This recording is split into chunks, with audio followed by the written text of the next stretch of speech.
고린도전서 1장 2절 말씀 보겠습니다.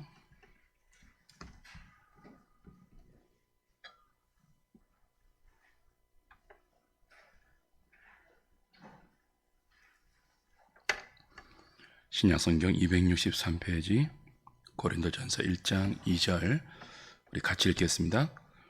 고린도에 있는 하나님의 교회 곧 그리스도 예수 안에서 거룩하여지고 성도라 부르심을 받은 자들과 또 각처에서 우리의 주 곧 그들과 우리의 주 되신 예수 그리스도의 이름을 부르는 모든 자들에게 아멘. 사도는 지리적으로 고린도라는 도시에 있지만 우리 주 예수 그리스도의 이름을 부르는 자들, 고린도에 있는 각처에 어느 한 영역에만 같이 모여 있는 것이 아니라 각처에 있는 고린도에 있는 모든 예수를 향한 신앙을 가지고 고백하는 자들, 그들을 하나님의 교회라고 부릅니다. 그리스도 예수 안에서 거룩하여진 성도는 다른 말로 교회입니다. 끊임없이 성경이 우리에게 가르치는 교회에 관한 교회는 건물이 아니에요. 건물은 예배당이죠. 예배를 위해서 모이는 당, 건물이에요. 교회는 언제나 그리스도 예수 안에서 성도로 부르심을 받은 사람의 모임이 교회입니다. 근데 이 교회는 주인이 하나님이죠. 그래서 하나님의 교회라고 불러요. 우리 이단 중에 하나님의 교회에 있지만 교회의 주인은 하나님이고 그리스도이죠. 그래서 그리스도의 교회 혹은 하나님의 교회라고 부르는데 이 교회가 성격적으로 유형 교회의 성격도 있고 무형 교회의 성격도 있습니다. 오늘은 그걸 좀 함께 공부하려고 합니다. 그 유형 교회로 나누고 무형 교회로 나누어서 교회가 두 종류가 있다 그런 뜻이 아니고요. 이 교회라는 믿는 자들의 모임 안에 유형 교회의 성격이 있고 무형 교회의 성격도 동시에 있다는 거죠. 그게 무엇인지 좀 배우도록 하겠습니다. 교환을 보시면요. 이제 우린 대요리 문답의 일부, 대요리 문답이 1부, 2부로 나누어져 있죠. 1부의 마지막 식과를 지금 하고 있습니다. 1부가 90문까지 구성되어 있는데 그게 총 10과로 구성되어 있죠. 2부는 91문부터 196문까지고요. 이제 1부의 마지막 10과는 그리스도의 중보 사역이 우리에게 어떤 혜택과 어떤 유익을 주고 있는가 하는 중보 사역의 유익을 다루는데 지난주에 57문부터 61문을 통해서 그리스도는 자신의 중보로 성부 하나님께 구속과 은혜 언약에 속한 모든 혜택들을 얻어서 성령 하나님의 특별한 사역으로 그 혜택들을 택한 자들에게 베풀어 주십니다. 그래서 성부, 성자, 성령이 중보 사역의 모든 혜택들을 동시에 자기 백성에게 믿는 자들의 모임 교회에게 베풀어 주고 계시죠. 그래서 이 혜택은 그리스도가 중보 사역으로 성부께 얻어서 성령을 통하여 택한 자들에게 적용시키는 이 혜택은 오직 교회를 통해서만 주어져요. 그러니까 교회가 얼마나 소중함이 얼마나 중요한 공동체인지 아셔야 되죠. 그러니까 그리스도 밖에서 몸된 교회 밖에서 아무리 본성의 빛과 종교적 열심을 동원한다 해도 그리스도가 성부로부터 얻은 구속과 모든 은혜 언약의 혜택을 누리지 못해요. 교회 밖에서는 이 구원의 은혜, 삼위 하나님으로부터 오는 모든 신령한 복을 누릴 수 있는 다른 길은 없죠. 그러면 이런 질문이 가능해요. 교회에 있기만 있으면, 교회에 속하면 누구나 다 이렇게 그리스도의 중보 사역의 유익과 혜택을 누릴 수 있습니까? 라는 질문이 가능하고, 그 질문에 대한 답이 오늘 우리가 배우는 62문과 65문에 나와 있습니다. 유형교회에 속해 있다고 다 이 혜택을 누리는 것이 아니다. 유형교회 안에도 무형교회에 참된 회원들만이 그리스도가 중보로 얻은 이 구속과 은혜 언약의 모든 다른 혜택들을 누릴 수 있다. 그렇게 가르치고 있습니다. 그래서 유형교회가 뭔지, 무형교회가 뭔지, 왜 요리문답과 신조들이 교회를 이 두 가지 성격으로 우리에게 구분해서 가르치고 있는지를 좀 아실 필요가 있습니다. 유형교회, 무형교회 처음 들어보신 분 계세요? 우리 그 교회학 할 때 교회론에서 배웠는데, 그죠?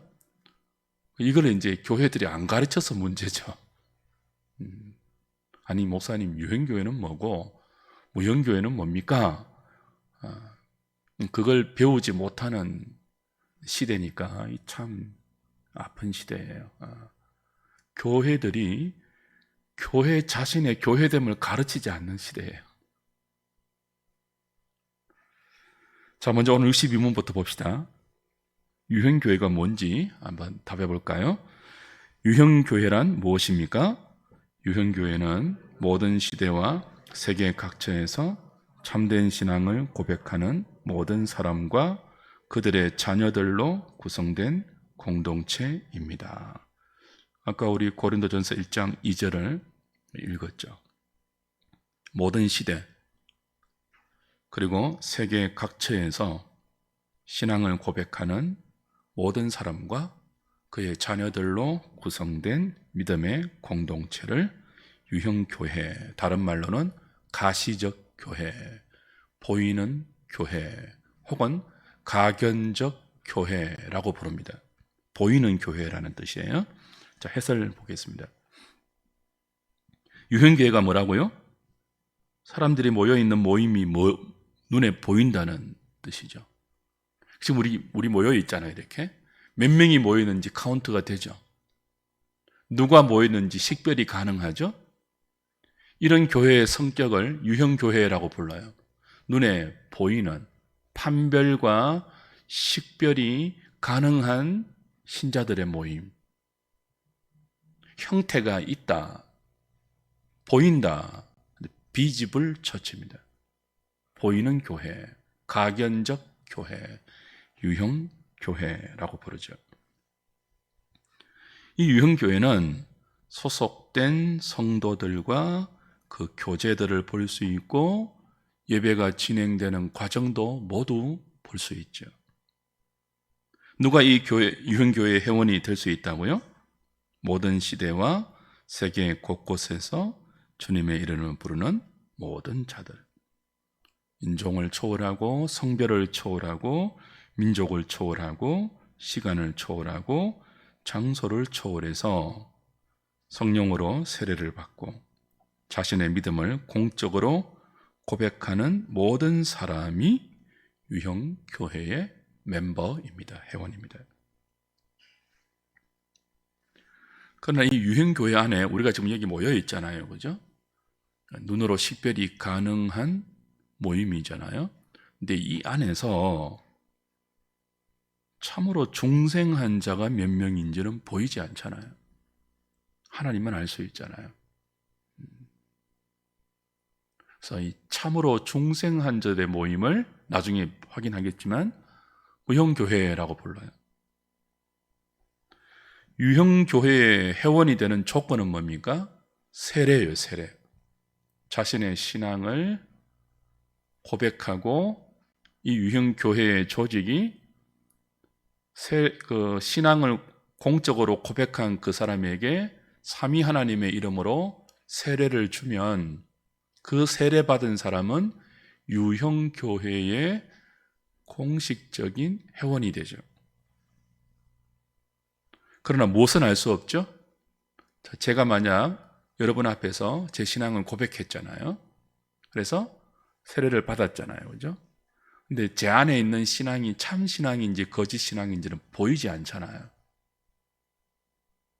그래서 유형교회와 무형교회를 특성적으로 이렇게 구분해서 가르치고 있죠.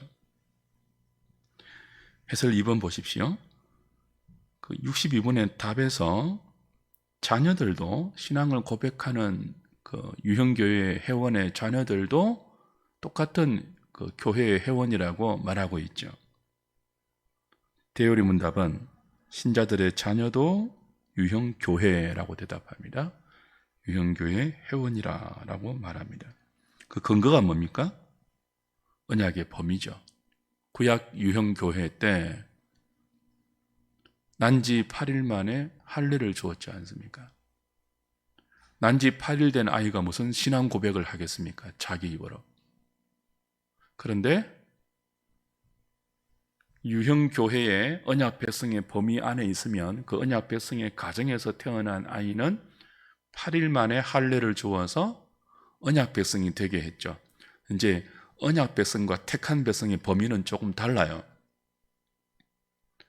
구약의 언약 백성을 하나님이 아브라함과 언약을 맺었잖아요. 근데 아브라함의 자녀가 언약 백성으로 태어나잖아요. 범위 안에서, 언약의 범위 안에 태어나잖아요. 근데 이스마엘과 이삭이 아브라함의 자녀라면 이스마엘은 언약의 자녀이지만 언약 백성이지만 택함받지 못했잖아요. 그죠? 그럼 언약 백성은 신약 교회로 따지면 유형교회라고 볼 수 있죠. 근데 이 이스마엘은 유형교회에 속했지만 어디에는 속하지 않은 거예요. 택함받지 못했으니까. 참된 신앙을 고백하는 선택받은 무형교회의 회원은 되지 못하겠죠. 그래서 언약과 택함은 조금 중첩되는 것도 있고 중첩되지 않는 그런 게 있어요. 이걸 이제 유형교회와 무형교회의 특성상 구분으로도 정확하게 예시로 볼 수 있는 예이기도 합니다. 하나님은 아브라함의 하나님만 아니라 이삭의 하나님이고 또 야곱의 하나님이고 요셉의 하나님이고 우리의 하나님이죠. 언약 백성의 하나님이고 그 후손의 하나님이십니다. 베드로 역시 설교할 때 언약 백성의 범주에 신자의 자녀들을 포함시켰고요. 제가 지금 택한 백성이라고 말하지 않는 것을 유념하십시오. 언약 백성의 범주에 신자의 자녀들을 포함시켰습니다. 이거 신약교회에서는 유아 세례의 근거로 삼고 있죠. 예수님도 어린아이들이 내게 오는 것을 금하지 말라라고 하시면서 하나님의 나라가 이런 자의 것이니라 라고 말씀했죠. 물론 이 하나님의 나라가 이런 자의 것이니라 라고 할 때 그 어린아이의 물리적인 나이 그것을 보고 말씀하신 것은 아니지만 적어도 외적으로는 신자의 자녀들도 언약 백성의 범주 안에 포함된다고 예수님도 확인시켜 주셨고 유형교회의 회원이 될 수 있다고 대요리문답과 교회의 신조와 교리문답은 가르치고 있습니다. 그래서 교회는요, 유형교회는 신자의 자녀가 확실한 불신자로 드러나기 전에는 은혜의 방편에 다 참여시켜야 돼요. 물론 성찬은 세례를 받아야 또 입교를 해야 가능하지만 나머지 모든 은혜의 방편, 구원의 통상적인 그 수단에 우리 자녀들을 부지런히 참여시켜서 그를 언약 백성으로 잘 양육하고 가르치고 그가 공적으로 신앙 고백할 수 있도록 지도하고 양육을 해야 되죠. 그러나 이 유형교회 안에 주의해야 될 점이 하나 있죠. 몇 번 반복되었는데요. 3번을 같이 읽겠습니다. 시작. 지상의 유형교회는 완전한 교회가 아닙니다.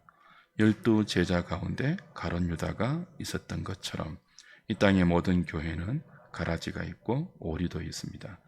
유형교회는 완전한 교회와 순수한 교회를 꿈꾸고 지향해야 하지만 그것 때문에 가라지를 모두 몰아내려고 해서는 안 됩니다. 누가 알곡이고 누가 가라지인지는 오직 주님만 아시기 때문에 그것은 불가능합니다. 그런 식으로 순전한 교회를 만들려고 하다가는 오히려 교회 자체가 무너질 수 있습니다. 건강한 교회라면 더욱 자신의 연약함을 고백하며 더욱 주님을 깊이 의존해야 합니다. 지난주에도 그런 내용을 확인했는데요. 그죠? 그 1페이지의 밑에 풋노트 보십시오. 1번에 웨스트민스터 신앙 고백서 25장 5항을 보면요. 유형교회에 대해서 이렇게 정의합니다. 지상에서는 아무리 순수한 교회라 할지라도 혼탁함과 과오를 범하게 되는 경향성을 지니고 있다. 어떤 교회는 그리스도의 교회가 아니라 차라리 뭐라고요? 사탄의 회라고 할 만큼 깊이 타락하기도 한다. 지상의 유형교회는 이 정도로 타락할 수도 있어요. 그러나 그럼에도 불구하고 그 안에도 항상 뭐가 존재한다고요? 하나님의 뜻에 따라 순종하며 예배하는 교회가 존재한다. 우리는 완전한 교회, 순전한 교회를 꿈꾸고 그런 교회가 될 수 있도록 끊임없이 기도하고 지향해야 합니다. 근데 무엇을 하면 안 된다고요? 그 순수한 교회를 꿈꾸기 때문에 알곡과 가라지를 막 구분해서 인위적인 기준으로 세워놓고, 그죠? 당신은 알곡, 당신은 가라지, 이런 식으로 구분하는 운동 혹은 그런 시도 혹은 그런 분위기를 교회가 만들면 안 된다는 거죠. 그건 오직 주님만 아시기 때문에 월권입니다. 교만입니다. 판단자이신 주님의 자리에 사람이 올라서서 하나님 노릇을 하고 하나님 행세를 하는 지극히 교만한 짓이에요. 그렇게 하다가 오히려 교회가 깨트려지는 경우를 우린 종종 보았지 않습니까? 오히려 어떤 마음을 가져야 되죠? 교회는 유형교회 안에 참 사탄의 회라고 할 정도로 타락할 수 있는 가능성을 우리가 알고 있기 때문에 더 겸손하게 우리의 연약함을 고백하고 머리 대신 그리스도를 깊이 의존하는 그런 교회가 되어야 되죠. 그래서 교회는 무엇이 필요하다고요? 4번 보십시오. 권징이 필요해요. 우리 교회를 할 때 배웠죠. 지상의 유형교회, 지금 유형교회를 배우고 있지 않습니까? 눈에 보이는 교회예요. 몇 명이 모이는지 식별이 가능하고 예배의 과정과 모이는 모든 것들이 드러나는 이 가근적인 교회가 참된 교회인지, 교회의 표지를 우리가 배웠지 않습니까? 이 교회가 정말 참된 교회를 지향하고 있는지 아니면 거짓된 교회인지, 교회 안에 알곡과 가라지를 구분해서는 안 되지만요, 이 교회의 모임 자체는 언제나 표지를 통해서 이 교회가 정말 참된 교회를 지향하고 있는지, 그리스도를 깊이 의존하고 있는지를 식별할 수 있습니다. 그래서 이 교회의 표지 3가지를 배웠죠. 기억나십니까? 첫 번째는 뭐예요?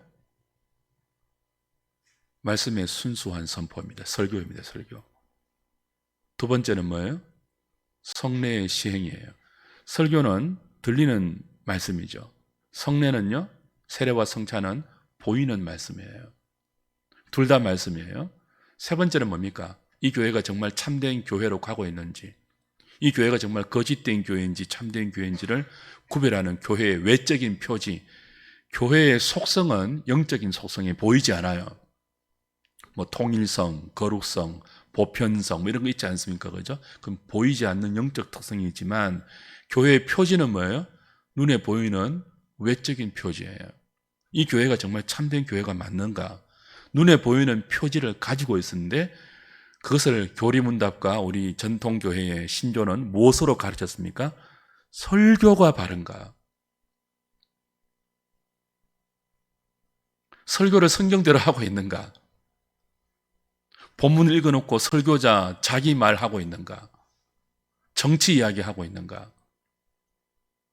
인간의 야망과 욕망을 부추기고 있는가? 아니면 성경 말씀을 건강하게 해석해서 하나님의 뜻을 서로 나누고 있는가? 참된 교회의 표지 첫 번째는 설교예요, 설교. 그래서 성도들은요, 이 교회의 표지를 식별해서 참된 교회가 아니라고 생각되면 탈출해야 돼요. 제가 자주 예를 들었죠. 타이타닉호, 침몰하는 타이타닉호에 타고 있는데 그 배가 침몰할 줄 안다면 어떻게 해야 되겠습니까? 탈출해야 되죠. 탈출을 안 하고 있으면 배가 침몰할 때 함께 침몰한다고요. 교회를 식별하는 첫 번째 표지 설교, 두 번째가 뭐라고요? 그 교회가 정기적으로 보이는 설교인 성찬을, 세례를 시행하고 있는가? 지금 우리 코로나 시국에 성찬을 못한 지가 꽤 오래되었죠. 이제 곧 바로 성찬을 해야 돼요. 세 번째가 뭡니까? 세 번째. 권징이 있는가? 권징이 있는가? 권징이 뭐죠? 자, 첫 번째 표지가 설교라고 했잖아요. 두 번째 표지가 성례라고 했잖아요. 세 번째 표지 권징은요, 그 교회 구성원들이, 유형교회 회원들이 설교 말씀대로, 교회의 가르침대로 살고 있는지를 교회 지도자가 잘 살펴서 말씀대로 살지 못할 때는 지도하지 않습니까? 그 지도가 권징이에요. 하나님의 말씀의 보호와 양육에서 벗어나지 않도록 교회가 목양적인 기능을 권징으로 수행하는 거예요. 그 교회의 회원이 엉망으로 살고 있는데 사기치고 엄행하고 또 뭐예요?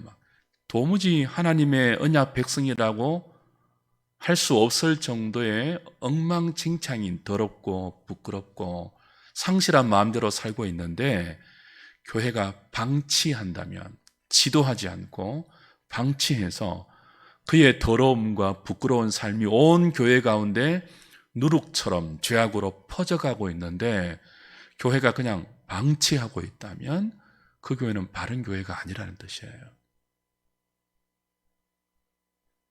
그래서 고린도 전서에서 바울이 고린도 교회 가운데 이 권징의 의미와 목적을 분명히 밝혀놓았죠. 엄행하는, 그리고 성도들끼리 송사하고 재판하는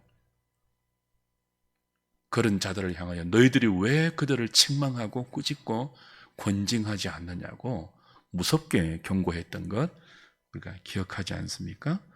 그래서 권징을 통해서 유형교회는 교회의 순수함을 지키고 잘못된 성도를 바른 성경의 진리 안으로 교정하는, 그리고 그 과정에서 인내와 견딤과 사랑으로 그를 향한 아픈 마음을 가지고 지도하고 양육해야 합니다. 그러나 그 과정에서 유형교회는 자신들의 거듭남을 증명하는 공동체가 아님도 기억해야 합니다. 우린 우리 자신의 신앙 고백대로 살아가기를 힘쓰는 공동체이지 너의 신앙 고백이 참인지 진짜인지를 이렇게 현미경을 들이대면서 증명하는 그런 공동체가 되어서는 안 된다는 거예요. 유형교회의 이게 제한성도 우리가 알아야 되고 위험성도 알아야 되고, 동시에 이 유형교회를 통해서 하나님께서 그리스도의 중보사역의 혜택과 유익을 모든 택한 백성들에게 주고 있다는 교회의 중요성도 여러분이 정말 절감하셔야 됩니다. 이렇게 한계가 있고 연약함이 있고 죄성이 있음에도 불구하고 이 약한 교회를 통하지 않고는 구원이 불가능해요. 그래서 나중에 나오겠지만 깔뱅은 교회를 신자들의 어머니라고 했죠. 이 신자들의 어머니인 교회를 벗어나서 하나님의 양육과 은혜와 복을 받는 것은 불가능하다. 그렇게 말했죠. 63문은 유형교회의 특권은 뭡니까? 라는 질문입니다. 같이 답을 해볼까요?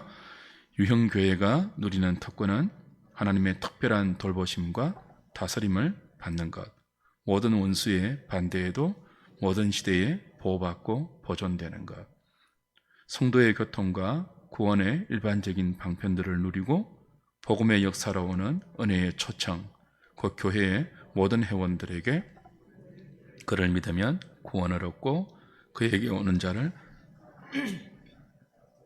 정언하시는 그리스도로 말미암는 그렇죠. 길게 유형교회가 누리는 특권을 설명하고 있는데요. 첫 번째 특권은 하나님의 특별한 돌보심과 통치를 받는 거예요. 이게 특별한 동그라미 좀 쳐야 되겠죠. 그 하나님은 일반 은총으로 모든 인생을 보호하고 있지 않습니까? 근데 이 특별히 보호하는, 특별히 통치하는 영역은 유형교회입니다. 그 유형교회에 속한 회원들은 일반적인 은혜로 돌보시지 않고 특별한 은혜로 돌보시고 다스리고 인도하고 있죠. 그래서 교회 안에 있는 것이 복이에요.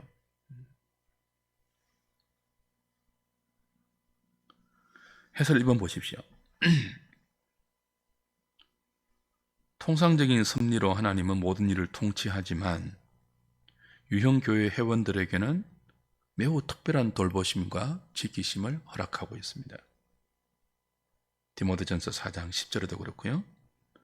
마태복음 16장 18절에서 예수님이 베드로에게 너는 반석이다. 반석 위에 내가 내 교회를 세우리니 엄부의 권세가 이기지 못한다 그랬죠. 이 베드로 자체가 반석이 아니죠. 베드로가 주는 그리스도입니다. 살아계신 하나님의 아들이십니다. 라고 성령의 은혜로 신앙 고백을 했지 않습니까? 그 예수님은 이 베드로의 신앙 고백 위에 내 교회를 세운다고 했습니다. 유형교회이죠.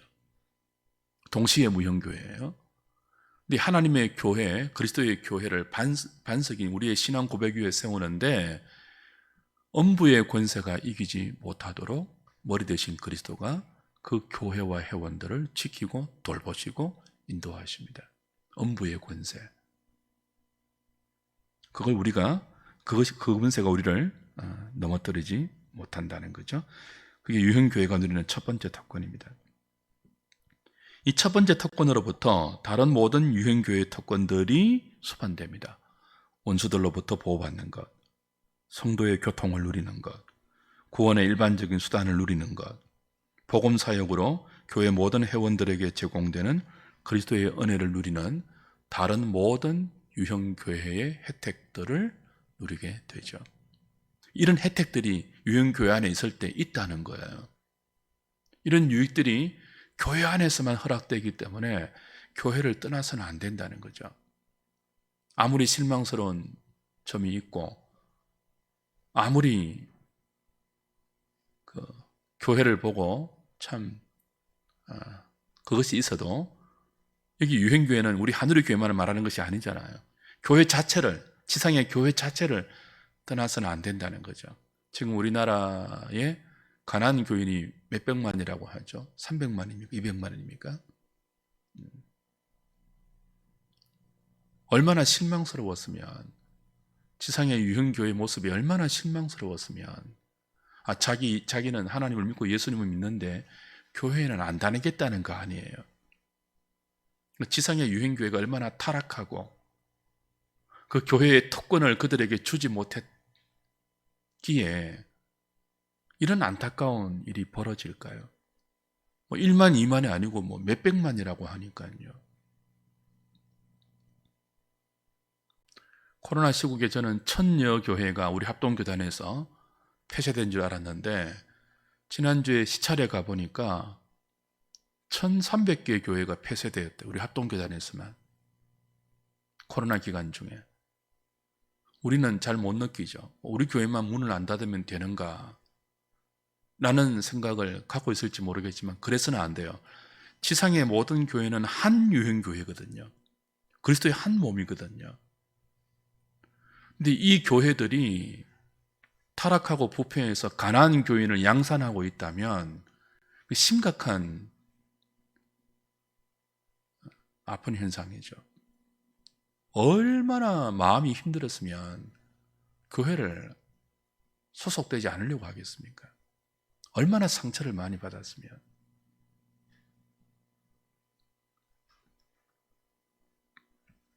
얼마나 교회다운 모습을 보이지 못했고, 정말 교회 안에 있으면 이렇게 많은 유익이 있구나, 특권이 있구나.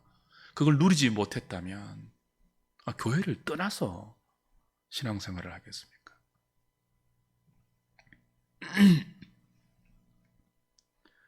두 번째 특권에 성도의 교제가 있죠.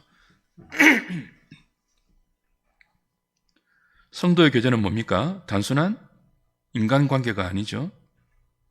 성령과 믿음으로 그리스도와 연합된 지체들이 그의 은혜와 고난과 죽음과 부활과 영광 안에서 그리스도와 교제하면서 각기 받은 은사와 은혜를 통용하는 것입니다. 전제가 있죠. 그리스도와 교제하면서 그 그리스도에게 받은 은혜와 은사를 서로 통용하는 것이 성도의 교제예요. 단순히 같이 만나서 밥 먹는 정도가 아니에요. 같이 만나서 교제하고 밥 먹고 차 마시고 중요하죠. 근데 그 안에 뭐가 있어야 된다고요?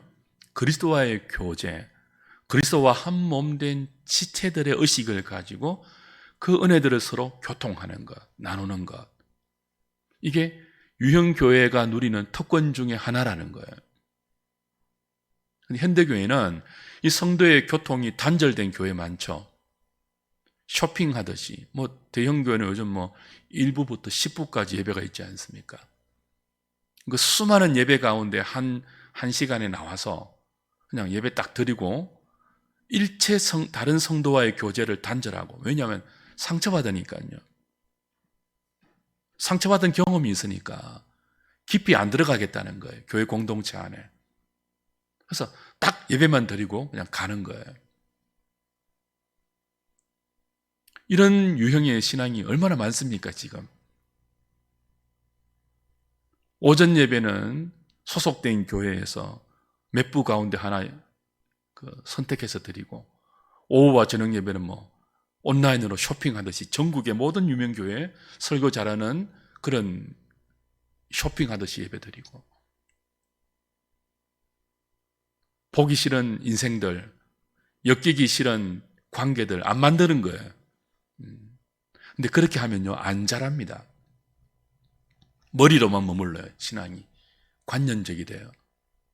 신앙의 자람은요, 관계 속에서 얽히고 설키고 상처도 받고 배신도 당하고 고통도 겪으면서 그리스도가 우리에게 주시는 그 은혜 속에서 또 회복되고 치유되고 그 안에서 자신의 죄성을 발견하고 공동체의 연약함을 끌어안고 기도하면서 그렇게 근육이 자라고 기도 자라고 실력도 신앙도 자라는 것이지요.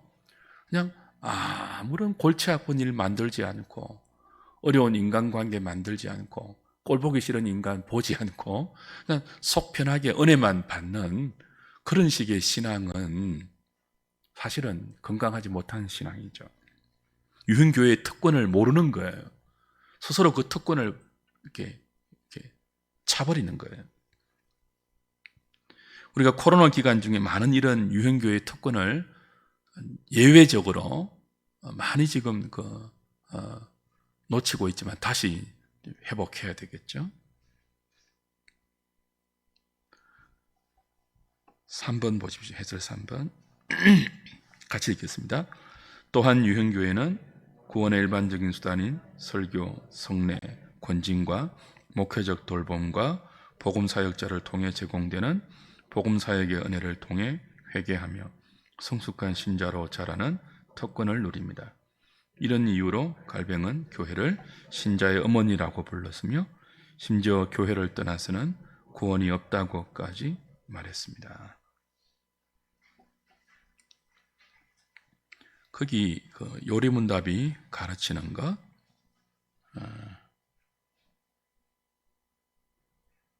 구원의 일반적인 수단인 설교, 성례, 권징, 목회적 돌봄, 복음 사역자를 통해 제공되는 복음 사역의 은혜, 그렇게 표현하고 있죠.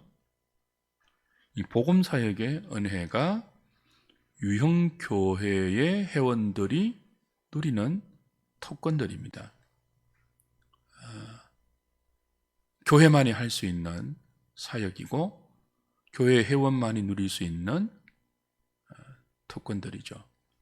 다른 측면에서 보면 이런 질문 좀 던질 필요가 있습니다. 파라처치 무브먼트 있잖아요. 아웃처치 무브먼트. 대표적으로 선교단체인데요.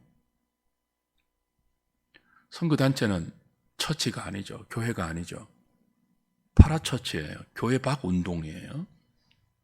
그러니까 하나님께서 선교단체를 허락하시는 이유가 뭘까요? 교회가 하지 못하는 마땅한 사역을 선교단체가 일시적이고 예외적으로 행하지 않습니까? 마땅히 교회가 해야 되는 일인데 교회가 이 일을 안 하고 있을 때 선교단체가 일어나죠. 그 배후 가운데 하나님의 섭리가 있어요. 그래서 선교단체는 기본적으로 뭐라고 부릅니까? 아웃처치 무브먼트, 교회 밖의 운동이에요. 교회 안에서 그 일을 못하니까, 해야 할 일을 못하니까. 근데 보십시오. 유행교회가 누리는 특권을 요리문답이 가르칠 때 복음 사역으로 오는 모든 은혜의 수단들을 유형교회를 통해서 받고 또 유형교회가 그것을 가르치도록 되어 있잖아요. 유형교회의 특권이잖아요. 이거 안 하니까 아웃처치 무브먼트가 일어나잖아요.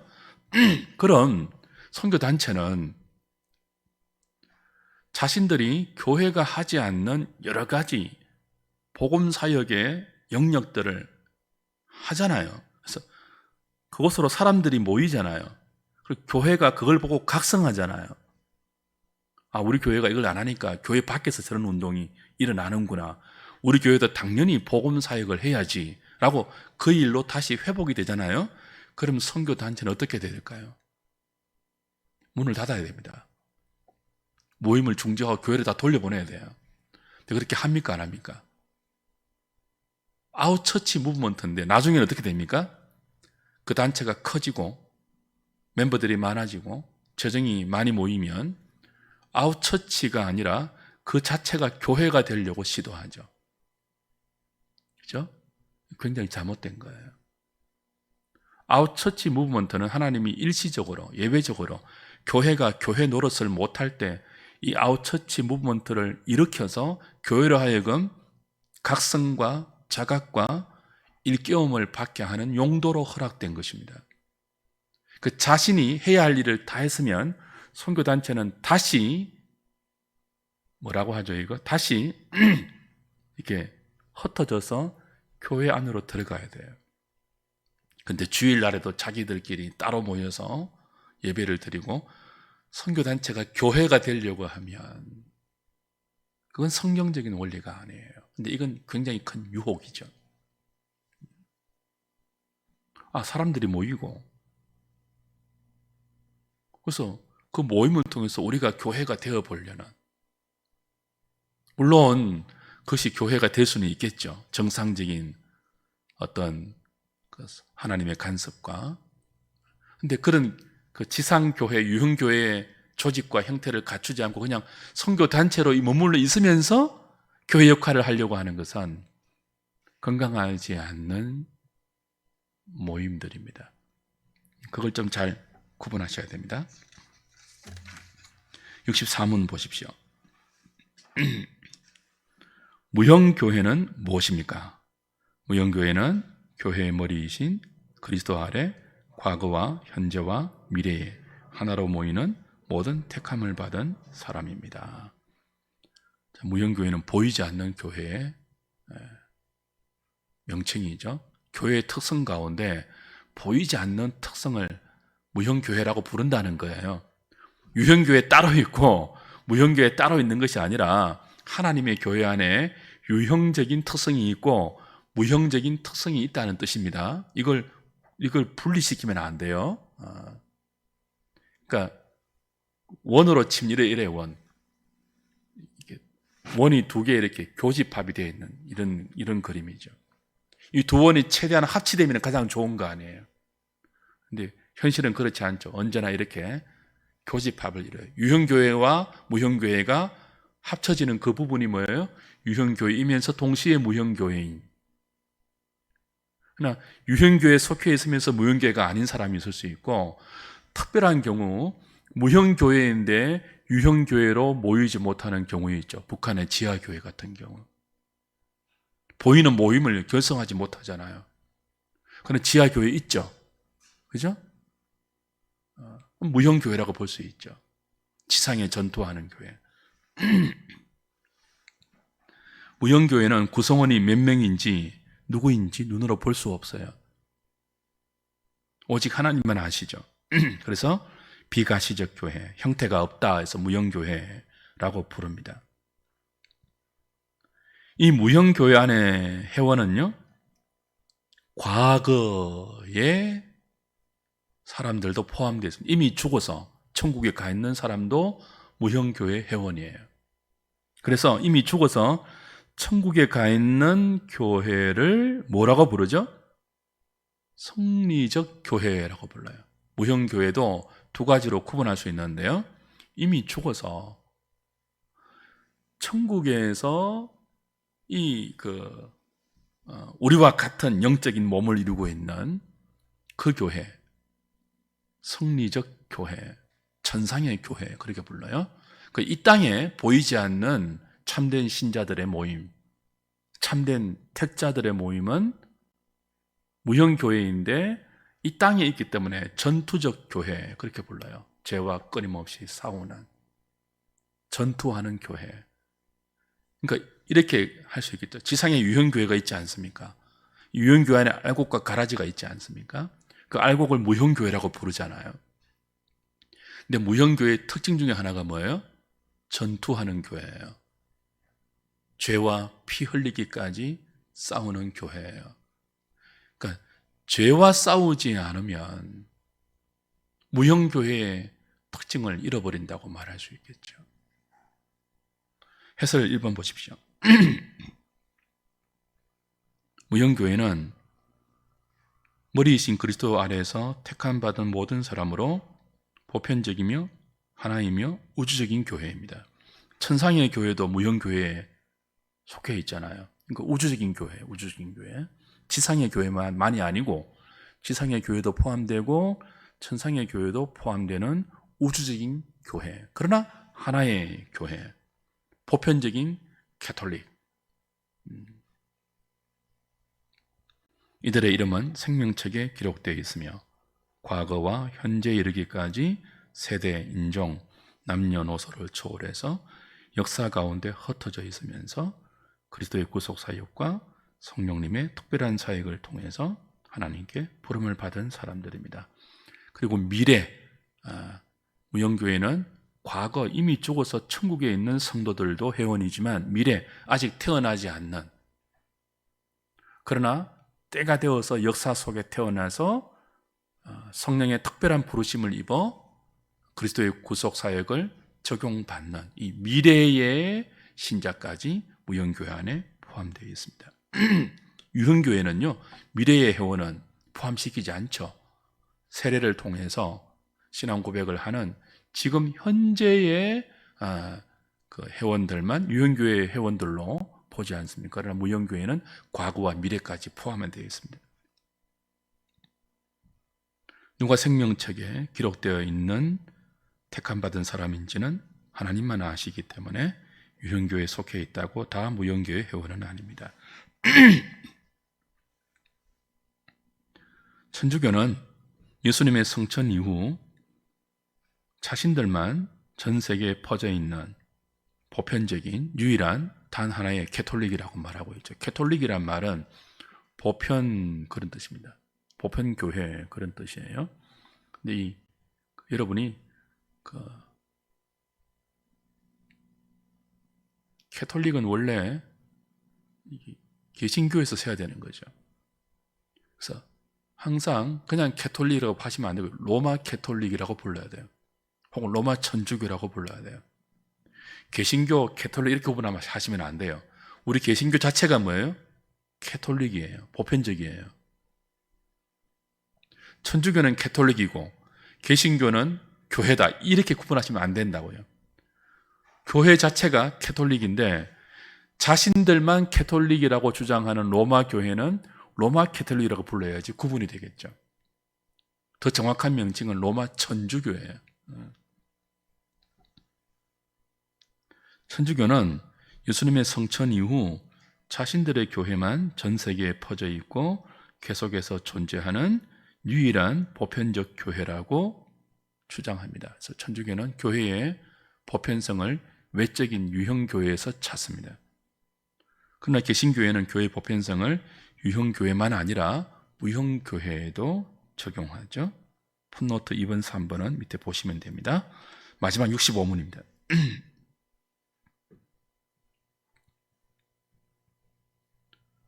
제가 읽을 테니까 답해 보십시오. 무형교회 회원들이 그리스도로 말미암아 누리는 혜택은, 특별한 혜택은 무엇입니까? 무형교회 회원들은 그리스도로 말미암아 은혜와 영광 중에서 그리스도와의 연합과 교제를 누립니다. 자, 유형교회의 특별한 혜택, 무형교회의 특별한 혜택을 조금 다르게 설명해 놓았죠. 무형교회 회원들이 예수로 말미암아 누리는 특별한 혜택은 두 가지예요. 하나는 그리스도와의 연합이고 또 하나는 그리스도와의 교제예요. 그리스도와 연합되는 혜택, 그리스도와 한 몸 되는 혜택, 그리고 그 한 몸 된 그리스도와 끊임없이 교통하는, 교제하는 혜택. 이 두 가지가 유형교회인 동시에 무형교회 회원들이 누리는 아주 특별한 혜택이죠. 주님과 한 몸 되고 그 주님과 교제하는 혜택. 이걸 이제 나머지 다음 주부터 볼 나머지 우리 66문부터 90문까지 계속 일부의 십가로 배우게 됩니다. 이 그리스도와의 연합과 그리스도와의 교제도 다시 이 두 가지로 요리문답은 구분하는데요. 지금 이 세상에서 누리는 혜택을 은혜와 은혜 중에서 누리는 연합, 은혜 중에서 누리는 교제, 그렇게 표현해요. 또 한 가지는 뭐라고 표현하죠? 영광 중에서라고 하죠. 죽음 이후에 완전한 영광이 완성되는 장차 다음 세상에서 누리는 그리스도와의 완전한 연합, 그리스도와의 완전한 교제, 그걸 영광 가운데 누리는 혜택으로 구분합니다. 이걸 이제 다음 주부터 계속 90문까지 다룰 것입니다. 물론 지금 우리도 영광을 맛보고는 있죠. 그리스도와의 이 영광스러운 연합, 그리스도와의 영광스러운 교제 맛보고는 있지만 희미하죠. 이 영광이 주님 앞에 갈 때 얼굴과 얼굴을 맛보면서 완전하게 누릴 수 있죠. 말할 수 없는 영광입니다. 근데 그걸 여기서 이미 맛은 보죠. 여러분, 변화산에서 예수님이 베드로와 야고보와 요한을 데리고 체험을 시켜주시죠. 장차 천국에서 맛볼 영광을 맛보기로 예고편으로 보여주시죠. 얼마나 좋았던지 이 제자들이 여기가 좋사오니 그러지 않습니까? 그래서 지금 이 지상의 유형교회에서 무형교회에 속한 참된 회원들은 맛을 보고 있습니다. 그때그때 그리스도와의 연합의 이 맛,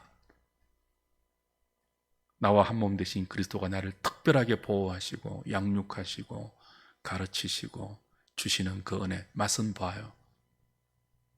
그 그리스도와 교제하는 그 맛, 작은 신음소리에도 응답하시고 내 눈물을 아시고 사람들이 주지 못하는 하늘의 위로를 주셔서 이 험한 세상을 믿음으로 살 수 있도록 용기를 주시는 그 그리스도의 교제에서 오는 영광을 맛은 보지만 아직 뭐예요? 그 영광의 충만함이 뭔지는 몰라요. 훨씬 더 큰 영광이 있습니다. 이 땅에서 누릴 수 있는 모든 영광과 좋게 비교할 수 없는 그 영광의 부요함이 우리에게 준비되어 있습니다. 하늘에 간직되어 있습니다. 우리는 그것을 소망하죠.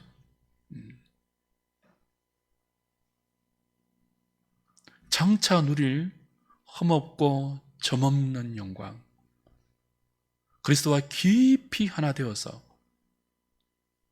그분의 신적인 생명에 내가 완전히 동참되는 것, 지금 나의 연약성과 죄성을 다 벗어버리고 조금도 주저함 없이 하나님의 부르심에 100% 응답할 수 있고 죄성의 유혹을 한 찌꺼기도 느끼지 않을 수 있는 그 순전한 사랑, 그것이 영광 가운데 그리스도와의 교제로 완성되는 그날이 있다고요. 우린 그걸 소망하죠.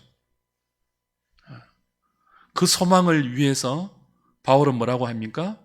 환난이 인내를, 인내는 연단은, 연단은 소망을 이루는 줄 안다 그랬습니다. 우리가 얼마나 미련한지요, 그 영광의 완성을 소망하지 않고 이 땅에 정말 부질없고 일시적이고 제한적이고 썩고 쇠할 이 땅의 영광에 우리의 마음과 우리의 눈이 다 그냥 돌아가고 빼앗겨 있지 않습니까? 이런 헛된 소망을 품고 살아가는 당신의 백성들을 하나님은 그냥 두시지 않죠.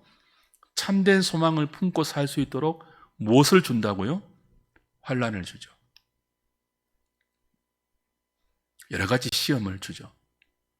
그래서 환난 가운데 인내를 만들어내죠. 인내 가운데 뭐 하십니까? 컨스탄시, 연단을 만들어 가십니다. 정금같이 연단시켜서 마침내 뭘 소망하게 만들죠? 그 완전한 영광을 소망하게 만듭니다. 그래서 여러분이 그 천국에서 완성되는 그리스도와의 완전한 연합, 완전한 교제를 여러분의 소망으로 품고 살지 못하면 무엇을 기대해도 좋습니까? 환난이 기다리고 있을 것입니다. 그 환난으로 깨트리실 것입니다. 택한 백성이라면. 징계 없는 징계 없는 아들은 없거든요. 사생자가 아니면. 그 환난을 통해서 내가 얼마나 부질없는 것들을 끌어안고 살았는지 깨트려서 쏟아내게 하십니다. 그 안에 완전한 영광을 꿈꾸게 만들죠. 교회는 그 영광을 꿈꾸는 공동체입니다. 저와 여러분이 그 소망을 함께 성도의 교제로 나눌 수 있으면 좋겠어요. 지금 지상의 유행교회가 얼마나 세속화되었는지 천국을 소망하지 않습니다. 제가 오늘 지옥 설교를 했는데요, 저도 1년에 몇 번 지옥을 설교하는지 모르겠어요. 거의 안 하지 않습니까? 천국, 지옥 이런 말 안 하잖아요. 지금 우리가 전부 간정 들어보면 전부 이 땅에서 성공하고 건강해지고 병 낫고, 예전에 우리 할머니들 세대는요, 하늘에 구름만 조금 이상하게 끼면 주님 다시 오시는 구름인가, 서쪽하는 붉은 노을, 이런 복음송도 있었잖아요. 그만큼 천국을 소망하고 살았습니다. 워낙 못 살았으니까, 워낙 힘든 시대였으니까 저 피한 세상을 소망하는 그런 면도 있었겠죠. 여하튼 천국을 소망했더라고요. 지금 우리보다 훨씬 더. 근데 지금은요? 너무 여기가 조사원이에요. 우리 지금 뭐 식당 가보십시오. 옛날에 임금들, 왕들만 먹는 식탁을 돈 주면은 다 먹지 않습니까? 옛날에 왕들이 살았던 궁궐보다 더 좋은 집에 사는 사람들이 얼마나 많습니까? 몇 천만 원 하는 침대, 옛날 왕들은 꿈도 꾸지 못했던 목욕탕, 샤워실, 풀빌라. 정말 그런 데 사는 사람들은 주님 오시는 것이 좋지 않을지 모르겠습니다. 이렇게 좋은데, 이렇게 누릴 것이 많은데. 그래서 천국을 소망하지 않아요. 우리의 비극 아닙니까?